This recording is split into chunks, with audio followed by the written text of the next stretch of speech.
علیکم ناظرین، میں ہوں نورین سلیم جنجوا فخر درانی کے ساتھ ٹاک شاک میں. آج اعزاز سید اور آصف بشیر چودھری غیر حاضر ہیں تو ان کی جگہ سے ایک سیٹ میں نے سنبھال لی ہے اور ہمارے ساتھ موجود ہے فخر درانی. آج ہمارے پاس دو اہم موضوع ہیں. ایک جو کیا پی ٹی آئی کے مذاکرات حکومت کے ساتھ ہوں گے, پی ٹی آئی کے مطالبات سنے جائیں گے, آگے معاملات سیاسی طور پہ, جمہوری طور پہ, پارلیمانی لحاظ سے کس طرح چلیں گے اپوزیشن کو لے کر. اور دوسری اہم خبر کہ کل جنرل فیض حمید پر جو فرد جرم عائد کر دی گئی ہے اس کے آگے معاملات کیا ہوں گے, خاص طور پہ پی ٹی آئی کو پر اس کے کیا اثرات پڑیں گے. جی فخر نورین, پہلے آپ سے شروع کرتے ہیں. میرا خیال ہے جو خاص طور کے اوپر جو سیاسی معاملات ہیں حکومت کے ساتھ مذاکرات کا, ہم نے دیکھا کہ یہ پچھلے 2-3 دنوں سے مختلف میڈیا چینلز کے اوپر بھی خبریں آ رہی تھی کہ شاید حکومت کے ساتھ پی ٹی آئی مذاکرات کرنا چاہتی ہے, اور اس حوالے سے عمر ایوب نے ہی پہلے کہا تھا کہ چاہے انسان ہو یا فرشتے,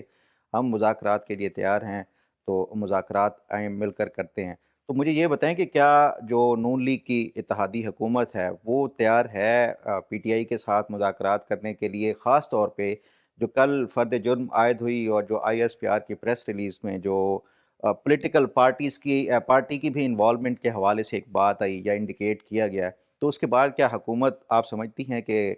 کوئی مذاکرات کرنے کے لیے حامی بھرے گی اور پی ٹی آئی کے آفر کو قبول کرے گی؟ فخر, کل بڑے مزے کی بات ہوئی کہ ہم جب نیشنل اسمبلی کا سیشن سٹارٹ ہونے والا تھا تو ہم لوگ وہاں گئے تو ہم لوگوں کو پھر پتہ چلا کہ یہ نیوز بریک ہو گئی ہے کہ جنرل فیض حمید پر فرد جرم عائد کر دی گئی ہے. اس کے بعد سب سے بڑی ہاٹ نیوز تو یہ تھی, پہلے تو ہم فوکس کر رہے تھے وہ مدارس رجسٹریشن والا جو معاملہ ہے وہ بیٹھے گا, کس کروٹ بیٹھے گا, لیکن ہم لوگ جب وہاں گئے اور ہمیں جب یہ پتہ چلا تو ہمارا فوکس تو یہی تھا کہ سب سے پہلے تو ہم اپوزیشن والوں کو بیرسٹر گوہر سے بات چیت کریں. آپ کا ویڈیو کلپ بھی میں نے دیکھا, وہ کلپ بھی وائرل ہوا کیونکہ بیرسٹر گوہر نے پہلے اس بارے میں بات کرنے پر یا اس پہ فوراً کامنٹ کرنے پر باقی رپورٹر سے ذرا گریز کیا تھا. انہوں نے ان کو نو کامنٹ کہا تھا, لیکن وہ میں نے پکڑ لیا ان کو تو نکلوا بھی دی ان سے بات. بڑا انہوں نے مناسب سا جواب دیا. بیرسٹر گوہر کا تو یہی کہنا تھا کہ یہ معاملہ آرمی کا معاملہ ہے اور یہ اس سے ہمارا کوئی تعلق نہیں ہے, اور وہ مطلب انہوں نے سیدھا سیدھا کہا کہ آرمی جانے اور جنرل فیض حمید جانے اور ان کے کام جانے. ان کا جواب یہ تھا. اچھا, اس کے بعد سب سے اہم بات جو ہماری تھی نا, ہمارا فوکس یہ تھا کہ اب جو پی ٹی آئی مذاکرات کا جو مطالبہ کر رہی تھی, جو مذاکرات کی بات کر رہی تھی, ان کے اپنے مطالبات تھے پارلیمنٹ کو آگے چلانے کے لیے, اسموتھلی آگے چلنے کے لیے, اس بارے میں یہ کیا کریں گے. ان کے حکومت کے ساتھ ان کو بیٹھنا تھا اور ان کے ساتھ مذاکرات کرنے تھے. تو ہمارا اب فوکس تھا حکومت اسپیشلی نون لیگ کے رہنماؤں سے بات کرنا کہ میں نے میری 3 بڑے اہم ذرائع سے, بڑے اہم لیڈران سے جو ایسے معاملات میں بڑے ایکٹیو ہوتے ہیں اور بڑے آگے ہوتے ہیں, ان لوگوں سے میری بات ہوئی. پرسنلی میں نے ان لوگوں سے پوچھا کہ مجھے اب بتائیں, وہ مجھے رہنماؤں کی لسٹ دیں جنہوں نے پی ٹی آئی کے ساتھ مذاکرات کرنے ہیں. تینوں رہنماؤں کا ایک ساتھ ایک ہی جواب آیا. ایک نے کہا نو آئیڈیا, دوسرے کا جواب آیا, دوسری طرف سے مجھے جواب آیا کہ اس سلسلے میں مجھے نہیں لگ رہا کہ آگے کوئی بات ہوئی ہے. ابھی تو لا منسٹر نے بھی اس بارے میں کوئی بات نہیں کی اور اس کا مجھے کوئی کلو نہیں ہے. یہ بڑے ذمہ داران لیڈر ہیں جن کو پارٹی کی پوری چھوٹے چھوٹے معاملات کا پتہ ہوتا ہے, بلکہ ان کے ساتھ مشاورت کے ساتھ ہی معاملات آگے چل رہے ہوتے ہیں. تیسرے بڑے اہم رہنما کا جواب آیا, وہ سب سے فنی جواب تھا کہ میرا نہیں خیال, اور پھر ان کا جواب آیا کہ, اور مجھے اب یہ ہوتا ہوا نظر بھی نہیں آ رہا, آگے وہ ونک والا ایموجی بھی اور لافنگ ایموجی بھی انہوں نے بھیجا ہوا تھا کہ آج کے بعد, ان کا کہنا تھا کہ آج کے فیصلے کے بعد تو مجھے یہ ہوتا ہوا نظر بھی نہیں آ رہا کہ مذاکرات اب حکومت کے پی ٹی آئی کے ساتھ نہیں ہوں گے. ہاں, کچھ اس طرح کا ان کے جواب تھے, لیکن بہت کلیئرٹی کے ساتھ بھی یہ جواب نہیں ہے. مذاکرات مجھے لگتا ہے فخر کہ ایسا نہیں ہو سکتا کہ آپ پارلیمان چلا رہے ہیں اور آپ حکومت میں اور مذاکرات نہ کریں اپوزیشن کے ساتھ. لیکن مجھے یہ ضرور لگ رہا ہے کہ وہ جو ایج ایک پی ٹی آئی تھوڑا سا اب بیک فٹ پہ چلی گئی ہے. آپ مجھے بتائیں کہ یہ جو فیض حمید صاحب کا جو چارج شیٹ ہوئی ہے, جو فرد جرم عائد ہوئی ہے, فیض حمید صاحب کی جتنی سرگرمیاں تھیں, اب تو یہ اوپن سیکرٹ ہے, ایوری بڈی نوز اٹ, کہ وہ پی ٹی آئی کے کندھے پر ان کا ہاتھ تھا اور پی ٹی آئی کے سر پہ ان کا ہاتھ تھا. وہ اب ان کے اوپر فرد جرم عائد کر دی گئی ہے. تو اب پی ٹی آئی کا جو لائحہ عمل, طرز عمل, بیہیویئر اور ان کا اب آگے سیاسی معاملات اب کیسے چلیں گے اور کیسے دیکھے جائیں گے؟ آ، بالکل نورین، میرا خیال ہے کہ جو اس کا فال بیک ہے نا، جو خاص طور کے اوپر جو ہم نے امیجیٹ ایک وہ دیکھا ہے، آج میں یہ دیکھ رہا تھا ٹی وی پہ ہی یہ ٹکرز چل رہے تھے کہ پی ٹی آئی نے جو پہلے حکومت کے ساتھ مذاکرات کے لیے کچھ پری کنڈیشنز دی ہوئی تھی کہ یہ پہلے مطالبات ہمارے ہیں، وہ آپ اس کو پہلے پورا کریں، اس کے بعد ہم آپ کے ساتھ مذاکرات کی میز پہ بیٹھیں گے۔ تو آج یہ چل رہا تھا کہ جو ذرائع سے ہی کہ پی ٹی آئی نے وہ جو پری کنڈیشنز تھی وہ ڈراپ کر دی ہیں اب، کہ ہم وہ جو مطالبات تھے چلیں وہ بعد میں وہ ڈسکس کر لیں گے، آئیں بیٹھیں تو صحیح مذاکرات کی میز کے اوپر جو بات چیت ہے وہ اس کو تو وہ کیا جائے۔ تو میرا خیال ہے کہ یہ جو پی ٹی آئی کے ساتھ جو ایک اپر ہینڈ والا وہ تھا،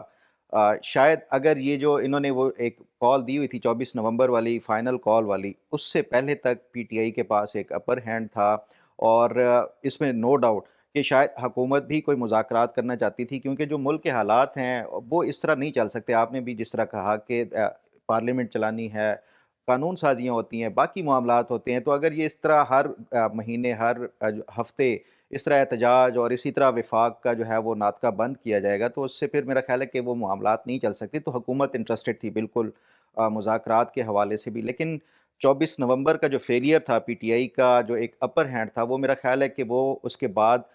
جو حکومت کے پاس تھوڑا سا ایک ان کو جو معاملات کو سنبھالنے اور خاص طور کے اوپر اپنی ٹرمز کے اوپر مذاکرات آگے کرنے کے حوالے سے وہ ہو سکتا تھا۔ لیکن اب جو کل جو چارج شیٹ آئی ہے جنرل فیض حمید کی، جس میں ان کے اوپر فرد جرم عائد کر دیا گیا ہے، اور فرد جرم میں بھی جو سب سے امپورٹنٹ جو چیز تھی وہ پولیٹیکل انوالومنٹ، اور اس کے ساتھ ساتھ ایک پولیٹیکل پارٹی کا یہ جو مینشن کیا گیا آئی ایس پی آر کی پریس ریلیز میں کہ ان کے ساتھ ان کے آپس میں تعلقات، اور وہ اس کے اوپر بھی باقاعدہ تحقیقات ہو رہی ہیں۔ تو اس کے بعد میرا خیال ہے کہ یہ جو پی ٹی آئی آبویسلی یہ چاہے گی کہ وہ سیاسی جماعتوں کا سہارا لے مذاکرات کا، تاکہ یہ جو معاملات ہیں یہ ایکسٹریم تک نہ پہنچ سکے۔ اور یہ جو کہا جاتا ہے میڈیا کے اوپر بھی کہ شاید نیکسٹ سٹیج کے اوپر جنرل فیض حمید کے بعد عمران خان کا بھی ایک باری آ سکتی ہے، یہ جو فخر میں یہ سے بات ہے، ریلیٹڈ۔ ہاں فخر یہ بات کل سے میں کچھ بڑے ذمہ دار انویسٹیگیٹو رپورٹرز کے منہ سے اور ان جرنلسٹ کے اس سے ٹویٹر ہینڈل سے بھی میں پڑھ رہی ہوں کہ اس کے بعد خان صاحب ملٹری جو فرد جرم اس پہ عائد کی گئی ہے، اور جو کچھ بیانات انہوں نے دیے ہیں یا آگے وہ دینے والے ہیں، آگے عمران خان صاحب کا ملٹری ٹرائل ہوتے ہوئے ہم دیکھ رہے ہیں۔ بالکل نورین، دیکھیں اس میں پہلا تو یہ ہے کہ جنرل فیض حمید کا تو باقاعدہ وہ شروع ہو گیا پروسیس۔ جو field general court marshal K جو پروسیسز ہوتے ہیں وہ دو پروسیسز کمپلیٹ ہو چکے ہیں، ایک تو انکوائری والا اور دوسرا اس کے بعد سمری آف ایویڈنس کا۔ اب ان کے اوپر باقاعدہ چارج شیٹ کے بعد ان کا ٹرائل جو ایک کورٹ بیٹھتا ہے، جو فوجی عدالت ایک لگتی ہے، اس میں وہ ہوگا۔ جنرل فیض حمید کی جو چارج شیٹ ہے نا وہ صرف ان کے اوپر ہے، جنرل فیض حمید کے، لیکن اس کا یہ پروسیس یہ ہوتا ہے کہ عمران خان کے اوپر اگر یہ کنیکشن سارے یہ ثابت ہو جاتے ہیں، اور جو یہ جس طرح رپورٹ بھی کیا جا رہا ہے میڈیا کے اوپر بھی، یا جو آئی ایس پی آر کی پریس ریلیز میں بھی ہے کہ پولیٹیکل پارٹی کی انوالومنٹ اور ان کے ساتھ مل کے وہ کیا گیا ہے، تو اس پہ پھر سیپریٹلی عمران خان کا بھی ٹرائل جو ہے اس حوالے سے وہ کیا جا سکتا ہے۔ جو میری اطلاعات ہیں، میں نے کل اسی ٹاک شاک میں بھی بتایا کہ عمران خان کی جو انوالومنٹ سامنے آ رہی ہے جنرل فیض حمید کے ساتھ، وہ موجودہ جو آرمی چیف ہیں ان کی جب یہ اپوائنٹمنٹ ہونی تھی جنرل قمر جاوید باجوہ کی ریٹائرمنٹ کے بعد جو نیا آرمی چیف لگنا تھا، تو یہ رکوانے کے لیے جنرل فیض حمید اور عمران خان کا کردار ایک سامنے ہے اور اس کے مکمل جو شواہد تھے۔ اب یہ پروسیس تو سارا ہو گیا، اب سوال یہ ہے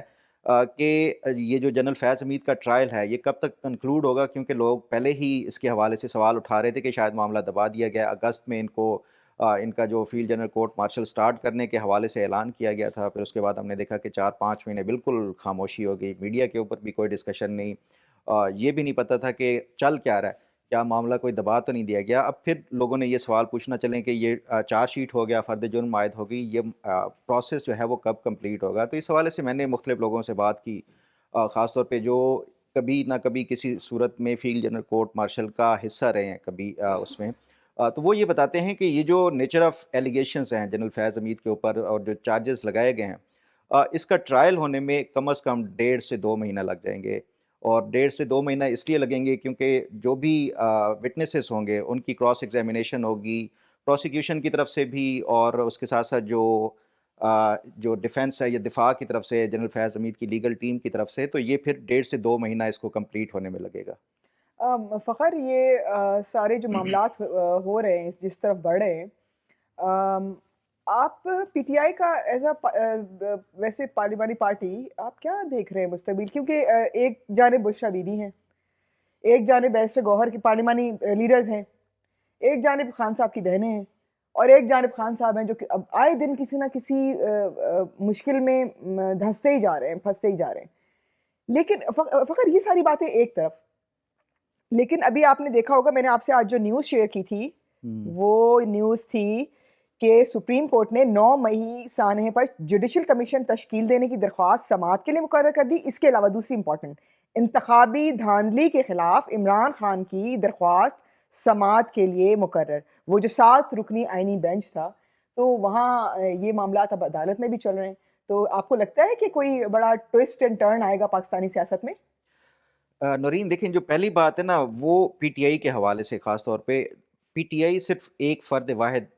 جو ہے وہ عمران خان ہے. عمران خان کے علاوہ مائنس کر دیا جائے تو پی ٹی آئی نہیں ہے، کیونکہ جو فالوور ہے اور ورکر اور سپورٹر ہے وہ صرف اور صرف عمران خان کی بات سنتا ہے اور عمران خان ہی کو لیڈر مانتا ہے. اس کے علاوہ جو موجودہ دستیاب قیادت ہے اس کے حوالے سے تو ہم نے باقاعدہ دیکھا ان کے خلاف سوشل میڈیا کے اوپر کیمپینز چلتی ہیں. ایون یہ جو پروٹیسٹ ہوئے تھے اس دوران بھی یہ جو علی امین گنڈا پور چھوڑ کے چلے گئے تھے، جب یہ پہلی دفعہ اکتوبر میں ہوا تھا، تو اس کے بعد بھی ان کے حوالے سے سوال اٹھائے گئے تھے. ایون اب بھی کہ یہ علی امین گنڈا پور اور باقی جو لیڈر تھے وہ بشرا بی بی کو چھوڑ کے چلے گئے تھے. تو عمران خان کا اگر یہ ملٹری کورٹ میں ٹرائل ہوتا ہے تو اس کے بعد پی ٹی آئی کے لیے نو ڈاؤٹ بڑا ہی آگے مشکل اور ٹف ٹائم ہو سکتا ہے. جہاں تک بات ہے کہ یہ جو مقدمات کے حوالے ہاں، سے یہ جو یہ جو مقدمات درخواست یہ جو ان کی 2 مقرر ہو گئی ہے، مقدمات ہیں. آئینی بینچ میں ان کی سنوائی ہو رہی ہے، تو آگے جا کے کوئی ٹوسٹ اینڈ ٹرن آ سکتا ہے اس میں؟ آپ کو کیا لگ رہا ہے؟ نہیں نورین، اس میں دیکھیں ہمیں یہ درخواست کی نیچر کو بھی دیکھنا ہوگا. یہ جو 9 مئی کے حوالے سے ہے کہ جوڈیشل انکوائری کرانے کا، یہ پی ٹی آئی کا دیرینہ مطالبہ ہے کہ اس کی جوڈیشل انکوائری کرائی جائے، کیونکہ پی ٹی آئی یہ سمجھتی ہے، اور یہ سمجھتی نہیں بلکہ یہ الزام لگاتی ہے کہ یہ ایک فالس فلیگ آپریشن تھا، یہ ایجنسیز کی طرف سے خود کرایا گیا تھا اور پی ٹی آئی کو پھنسانے کے لیے کیا گیا تھا، جبکہ جو فیکٹس ہیں اور جو ایویڈنسز ہیں وہ بالکل اس کے اگینسٹ جاتے ہیں. اب یہ جو درخواست انہوں نے انتخابی دھاندلی والی؟ ہاں، اسی پہ میں وہ ذرا جو درخواست جوڈیشل انکوائری والی اگر میں وہ کروں، یہ حامد خان جو پی ٹی آئی کے سینئر لیڈر ہیں انہوں نے یہ درخواست دائر کی تھی کہ اس کی جوڈیشل انکوائری کرائی جائے تاکہ پتہ لگ سکے لوگوں کو کہ کیا معاملات ہوئے تھے. اب اس پہ پہلے جو رجسٹرار تھا اس نے اعتراضات لگائے تھے کہ یہ درخواست جو ہے ایک تو پبلک امپورٹنس اور اس کے حوالے سے کہ یہ ہے بھی یعنی عوامی مفاد عامہ کا جو ہے اس میں ایلیمنٹ ہے یا نہیں ہے، کیونکہ یہ ایک پولیٹیکل اس کے حوالے سے تھا. تو اس پہ حامد خان نے یہ اشور کرایا ہے کہ وہ اس کو ثابت کریں گے کہ یہ جو مفاد عامہ کے ہی متعلق یہ درخواست ہے. اس کے بعد یہ جو کانسٹیٹیوشنل جو کورٹ ہے یا بینچ ہے وہ فیصلہ کرے گا آگے اس کو درخواست کو کیسے لے کر چلنا ہے. تو یہ معاملہ ہے. جہاں تک انتخابی دھاندلی کے حوالے سے ہے نا، دیکھیں اس کا پروسیس ہوتا ہے ایک پورا. انتخابات میں جو دھاندلی کا ثابت کرنے کے لیے آپ ایسے نہیں ہوتا کہ ڈائریکٹلی سپریم کورٹ چلے جائیں. اس کے لیے پروسیس جو پہلے ایک الیکشن کمیشن کے لیول کے اوپر ہوتا ہے اس کی، پھر اس کے بعد الیکشن ٹریبیونلز بنتے ہیں. الیکشن ٹریبیونلز میں آپ چیلنج کرتے ہیں کسی بھی حلقے، کسی بھی جو کانسٹیٹوئنسی ہو اس میں مطلب یہ دھاندلی مجھے ہوئی آپ یا کی نہیں. باتوں سے ایسا لگ رہا ہے، سوری آپ کی بات کاٹ رہی ہوں، آپ کی بات سے ایسا لگ رہا ہے یہ مسائل حل ہوتے ہوتے 5 سال گزر جائیں گے. بالکل ایسا ہی لگتا ہے. دیکھیں کیونکہ پروسیس فالو نہیں کیا جا رہا. آپ پہلے الیکشن ٹریبیونلز میں جاتے ہیں، اس کے بعد اگر الیکشن ٹریبیونل سے فیصلہ آتا ہے پھر ہائی کورٹ اور پھر سپریم کورٹ جاتا ہے. تو یہ پی ٹی آئی کی طرف سے، یہ پی ٹی آئی کو بھی پتہ ہے کیونکہ یہ جو لیگل مائنڈس ہیں ہم سے تو زیادہ ہی ان کے پاس نالج ہوتا ہے، ان کو پتہ ہے یہ ساری چیزیں. تو یہ ایک خانہ پوری کی گئی ہے. ادروائز مجھے نہیں لگتا کہ اس کے حوالے سے کوئی وہ ہوگا. اگر کانسٹیٹیوشنل بینچ نے بھی یہ وہ زیادہ سے زیادہ یہی ہوگا کہ وہ ریفر کریں گے کہ پہلے جو ٹریبیونلز ہیں ان کو فیصلہ کرنے دیں اور اس کے بعد جو ہے یہ پھر معاملات کو دیکھا جائے گا. تو اس سے مجھے نہیں لگتا کہ کوئی آنے والے دنوں میں کوئی کانسٹیٹیوشنل بینچ سے پی ٹی آئی کو ریلیف ملے، چاہے وہ 9 مئی کے حوالے سے ہو یا پھر جو انتخابی دھاندلی کے حوالے سے. یہ جو جنرل فیض حمید کے کورٹ مارشل کے حوالے سے ہے نا، اس کا آگے جا کے جو ہے نا، خاص طور پہ جو جنرل فیض حمید پہ جو الزام ہے کہ انہوں نے آرمی چیف کی تعیناتی اس میں ہرڈلز کریٹ کرنے کے لیے اور اس میں پی ٹی آئی کے ساتھ مل کے جو اس ٹائم ایونٹس ہوئے تھے اس میں کردار ادا کیا تھا. دیکھیں یہ آتا ہے اس میں آپ جو سازش اور اس کے حوالے سے. تو جو فوج میں اس حوالے سے جو سازش اور اس کی جو سزا ہے نا وہ میکسیمم کیپٹل پنشمنٹ ہے، یعنی سزائے موت ہو سکتی ہے. اب دیکھنا یہ ہے کہ یہ جو الزامات لگائے گئے ہیں یہ آگے جا کے ثابت جو پروسیکیوشن ہے وہ کیسے کرتی ہے، اور جنرل فیض حمید کی طرف سے جو دفاع ہے وہ کیسے کیا جاتا ہے. جو ابھی ان کے جو وکیل ہیں میاں علی اشفاق, ان سے بھی میری بات ہوئی اور انہوں نے خیر کسی بھی حوالے سے کوئی انفارمیشن دینے سے وہ ابھی انکار کیا ہے. وہ کہہ رہے ہیں کہ یہ بالکل سیکرٹ جو معاملہ ہے, اس پہ ابھی وہ کچھ نہیں کر سکتے, اور نہ ہی یہ بتایا کہ کب سے یہ باقاعدہ اس کا ٹرائل شروع ہو رہا ہے. بہرحال انہوں نے یہ کنفرم کیا کہ وہ جنرل فیاض حمید کا دفاع کر رہے ہیں. اچھا, جب یہ ٹرائل شروع ہوگا تو کیا یہ پبلک میں آئے گا؟ نہیں, جیسے نارمل نیوز ہوتی ہے, نہیں آئے گا؟ نہیں. یہ اچھا, اس کا پروسیس بھی یہی ہوتا ہے کہ آپ جب یہ پہلی دفعہ یہ ایک جو ٹریبیونل ہے, یا اس کو عدالت کہیں, ملٹری کورٹ کہیں, یہ جب یہ فائنل فیصلہ دے گا تو اس کے بعد اگر یہ جنرل فیض حمید کے خلاف یہ فیصلہ جاتا ہے تو ان کے پاس آپشن ہوگا کہ یہ ایک ایپلیٹ ٹریبیونل میں چیلنج کر سکتے ہیں کہ یہ فیصلے میں یہ کچھ جو بھی لیکوناز ہیں یا کوئی بھی لیگل وہ ہیں, تو وہ ایک نیا پھر ٹریبیونل بنے گا 3 رکنی جو فوجی ایک عدالت لگائی جائے گی. اس میں پھر یہ اس فیصلے کو وہ کیا جائے گا. اگر وہ بھی برقرار رکھتی ہے سزا تو پھر آرمی چیف کے پاس جائے گا فائنل جو اپیل کے لیے. آرمی چیف جب ریٹیفائی کر دیں گے اس کی جو سزا ہوگی یا جو بریت ہوگی, تو اس کے بعد یہ فارملی جو ہے یہ فیصلہ اناؤنس کیا جاتا ہے. اچھا, یہ میں آج نا جو پارلیمنٹ کا سیشن تھا اس کے بعد نا عمر ایوب, یہ ہم لاسٹ اپنا ڈسکشن کر رہے ہیں تھوڑا سا عمر ایوب صاحب کے بیانات. میں آپ سے نا ذرا عمر ایوب صاحب کے بارے میں کچھ سننا چاہتی ہوں, آپ کا اپنا انالیسس کیا ہے؟ عمر ایوب صاحب نے آج ڈائس ٹاک کی باہر, پارلیمنٹ کے باہر. ان کے 2-3 نقطے میں آپ کو بتا رہی ہوں ٹکرز کے جو میرے پاس ہیں. فیض حمید کا معاملہ آرمی کا اپنا معاملہ ہے. حکومت فارم 45-7 کے ریت کے ٹیلے پہ کھڑی ہے, وہ تو خیر ان کا گھسا پٹا بیان ہوتا ہے ہمیشہ کی طرح. انہوں نے کہا ہمارے 12 لوگ جاں بحق ہوئے ہیں اور 200 زخمی ہوئے ہیں, اور اس کے علاوہ 9 مئی اور سانحہ 9 مئی اور 24 نومبر کے بارے میں جوڈیشل کمیشن بنایا جائے, اس کے بنانے کا مطالبہ کیا ہے انہوں نے. فیض حمید کے معاملے کو انہوں نے فوج پر چھوڑ دیا ہے, اور بڑے انہوں نے بولا کہ اندھوناک فائرنگ ہوئی ہمارے لوگوں پر, اور خیبر پختونخوا کے لوگوں پر نہتے شہریوں پر گولیاں برسائی گئیں. آپ ان کا کس طرف دیکھتے ہیں آپ ان کو؟ نرین, پہلے میں اس پہ بات کرنے سے پہلے نا, آپ کیونکہ کنٹینیوسلی اس ٹائم کور کر رہی تھی یہ سارا جو ایونٹ تھا, آپ مجھے بتائیں کیونکہ آپ اس کے بعد یہ ٹاک شاک پہ نہیں آئی جو ہمارے دیکھنے والے ہیں, پہلے یہ بتائیں کہ کیا فائرنگ واقعی اس دن میں ہوئی تھی, کیونکہ آپ تو لائیو یہ کور کر رہی تھی سارا کچھ, اور ہمارا جو آفس ہے یہاں سے بالکل نیچے ساتھ ہی یہاں پہ یہ جو پروٹیسٹ ہو رہے تھے, کیا واقعی فائرنگ کے انسیڈنٹس ہوئے, کس نے کی, کیا معاملات تھے, اصل حقائق کیا تھے؟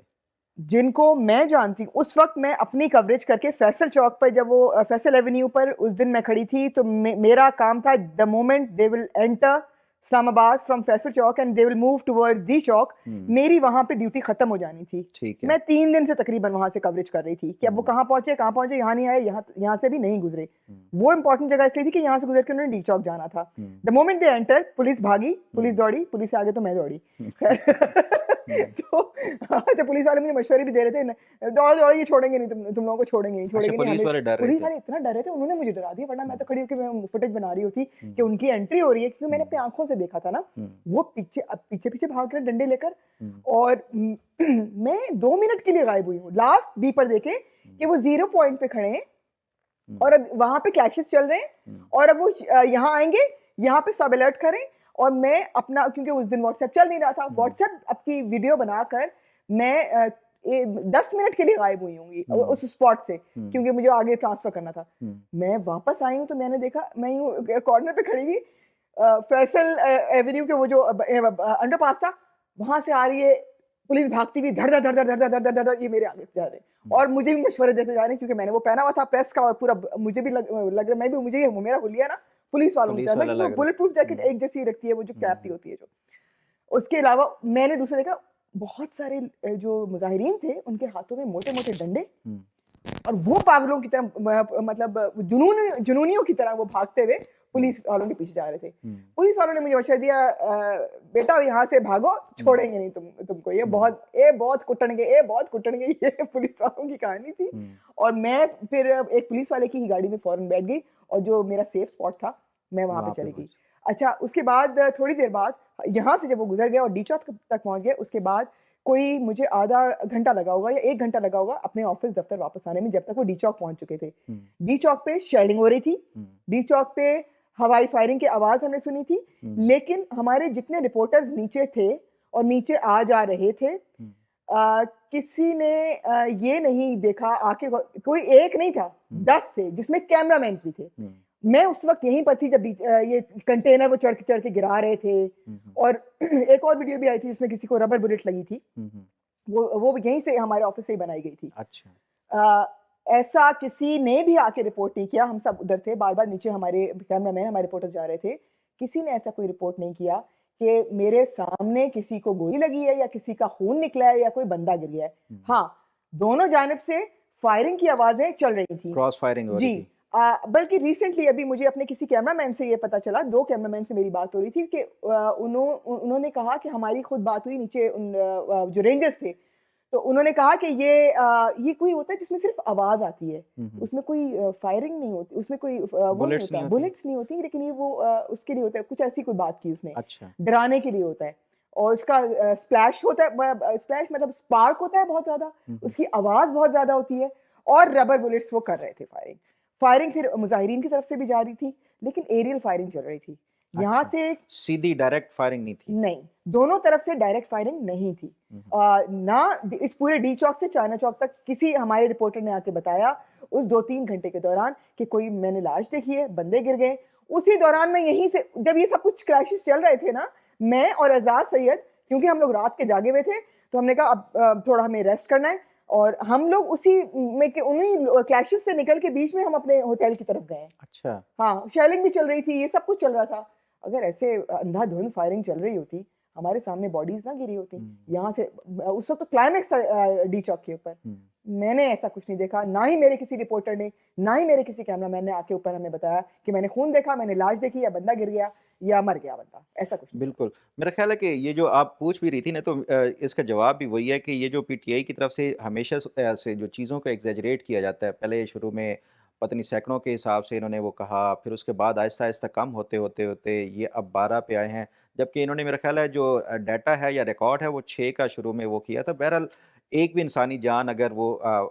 ماری جاتی ہے, قتل کی جاتی ہے, تو وہ بھی بڑی قیمتی ہوتی ہے, وہ اس حوالے سے تو بڑے افسوسناک ہے. لیکن یہ جو پی ٹی آئی کی طرف سے ہمیشہ سے پروپیگیٹ کیا جاتا ہے سوشل میڈیا اور میڈیا کے اوپر, ان سے بہتر کوئی نہیں جانتا. اور یہ عمران خان کی طرف سے خاص طور کے اوپر جو میری اطلاع ہے وہ ان کی سرزنش کی گئی ہے, چاہے وہ یہ عمر ایوب ہوں, باقی جو ان کی طرف سے ہے کہ تم لوگوں نے ایک جیسا بیانیہ اور ایک ایگزیکٹ فگر کیوں نہیں بتایا اموات کا, کوئی کچھ کہہ رہا ہے کوئی کچھ کہہ رہا ہے, اس سے بیانیہ کمزور ہوتا ہے. تو یہ عمران خان کی طرف سے ہمیشہ سے یہ ڈکٹیٹ کیا جاتا ہے کہ چیزوں کو لے کے میڈیا کے اوپر کیسے وہ لے کے جانا ہے, سوشل میڈیا کے اوپر کیسے لے کے جانا ہے. تو میرا خیال ہے کہ عمر ایوب صاحب کا اب تو وہ اتنی زیادہ وہ ویسے بھی نہیں ہے کہ ان کو ہٹا دیا گیا ہے جو جوڈیشل کمیشن کا, اس سے بھی اور ایون جو بشرا بی بی ہیں, میرا خیال ہے کہ وہ تو سب اب جو جتنے بھی یہاں پہ جو لیڈرشپ ہے ان کے اوپر ان کا جو ٹرسٹ ہے وہ ختم ہو گیا ہے, کہ یہ شاید اسٹیبلشمنٹ کے ساتھ, ایون جو اپنی پارٹی کے اندر بھی یہ ایک دوسرے کے ساتھ جو ہے وہ ان کو اعتماد نہیں ہے, ہر ایک دوسرے کے اوپر شک کرتا ہے کہ یہ اسٹیبلشمنٹ کٹ آؤٹ ہے, یہ ہے, حالانکہ یہ سارے ہی جو ہے نا وہ رابطے میں رہتے ہیں اسٹیبلشمنٹ کے ساتھ. یہ بڑے مزے کی بات بتائی فخر درانی نے کہ سب یہ اس وقت پی ٹی آئی کی سچویشن یہ ہے کہ سب ایک دوسرے پہ ڈاؤٹ بھی کرتے ہیں کہ یہ اسٹیبلشمنٹ کے ساتھ ہے, وہ اسٹیبلشمنٹ کے ساتھ ہے, 3-4 پارٹیاں ہیں جو اسٹیبلشمنٹ کے ساتھ ہیں, انکلوڈنگ بشرا بی بی کا بھی نام آتا ہے. لیکن فخر درانی کہہ رہے ہیں کہ ہمیں اطلاعات موصول رہتی ہیں کہ یہ سارے اسٹیبلشمنٹ کے ساتھ رابطے میں ہوتے ہیں. انٹرسٹنگ. جی, تو ناظرین آپ نے سنا کہ جو جنرل فیض حمید کے حوالے سے جو معاملات ہیں وہ آگے کیسے بڑھتے جا رہے ہیں, اور اس کے ساتھ ساتھ جو پی ٹی آئی کا جو فیوچر ہے اس کے حوالے سے بھی نورین نے آپ کو بتایا کہ مذاکرات کے حوالے سے کیا ہوگا. اس حوالے سے آپ کا کوئی بھی فیڈ بیک ہو, آپ کوئی بھی آپ کا سوال ہو, آپ talkshock777@gmail.com اس کے اوپر بھی بتا سکتے ہیں, اور کامنٹ سیکشن میں بھی اپنے کامنٹس میں بتا سکتے ہیں. اگر آپ کو پروگرام پسند آیا یا نہیں بھی آیا تو اس حوالے سے بھی امید ہے آپ کو آج کا پروگرام پسند آئے گا. اللہ حافظ.